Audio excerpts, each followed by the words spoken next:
Assalamualaikum warahmatullahi wabarakatuh. Yang terhormat, dosen pengampu mata kuliah Pendidikan Kewarganegaraan, Bapak Rizal Fahmi, BH MPD. Perkenalkan, nama saya Satrio Pringgondani dari kelas 2D Ilmu Komunikasi. Di sini saya akan menyampaikan materi tentang hak dan kewajiban warga negara. Sebelum membahas tentang hak dan kewajiban warga negara, kita perlu tahu pengertian hak dan kewajiban secara bahasa maupun artinya. Istilah hak sendiri biasanya berhubungan dengan suatu hal yang manusia dapatkan setelah mereka berhasil melaksanakan atau menyelesaikan kewajibannya. Sejatinya, hak seseorang manusia sudah melekat dan menjadi fitrah seorang manusia sejak manusia itu dilahirkan. Menurut KBBI, yang dimaksud kewajiban adalah sesuatu yang diwajibkan yang harus dilaksanakan. Ada 3 poin penting dalam membahas tentang hak dan kewajiban warga negara. Yang pertama, sebagai warga negara, bentuk keterikatan kita terhadap negara adalah adanya hak dan kewajiban secara timbal balik. Yang kedua, warga negara memiliki hak dan kewajiban terhadap negara. Sebaliknya pula, negara memiliki hak dan kewajibannya kepada rakyatnya. Yang ketiga, di Indonesia, pengaturan hak dan kewajiban warga negara diatur dalam Undang-Undang Dasar Negara Republik Indonesia tahun 1945. Selanjutnya, ada esensi dan urgensi hak dan kewajiban warga negara. Yang pertama, konsep warga negara.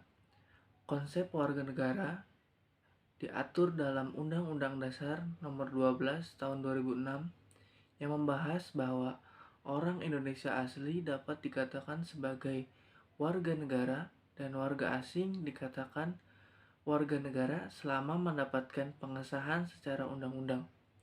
Dan jika ada warga asing yang ingin menjadi warga negara Indonesia, mereka harus memenuhi syarat-syarat yang harus dipenuhi, yaitu seperti usia minimal 18 tahun, sehat secara jasmani dan rohani, memiliki pekerjaan yang tetap, dan tidak mempunyai kasus pidana di dalam negeri maupun di tempat asalnya, yaitu di luar negeri, dan mengajukan surat pengajuan kepada Presiden. Asas kewarganegaraan juga diatur dalam Undang-Undang Dasar Nomor 12 Tahun 2006. Berdasarkan undang-undang tersebut, disampaikan yang pertama, asas yang ditentukan berdasarkan darah atau garis keturunan yang disebut ius sanguinis. Yang kedua, asas yang ditentukan berdasarkan tempat dia lahir yang disebut ius soli. Yang ketiga, asas kewarganegaraan tunggal. Seperti mana kita yang dari lahir sudah tahu kewarganegaraannya.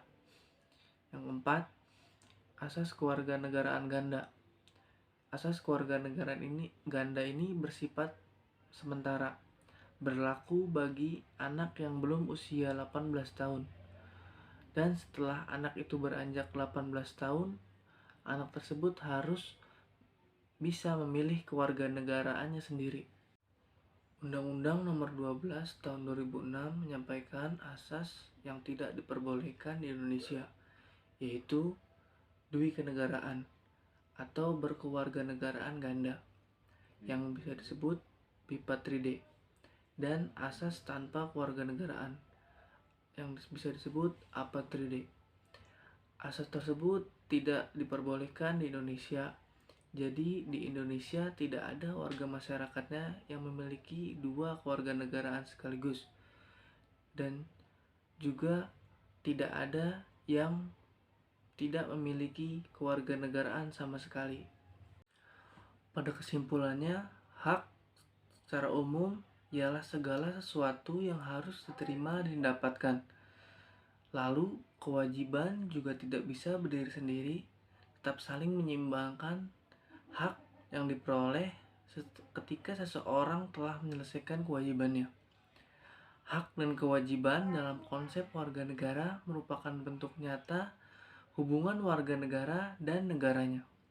Cukup sekian materi yang bisa saya sampaikan. Kurang lebihnya mohon maaf. Wassalamualaikum warahmatullahi wabarakatuh.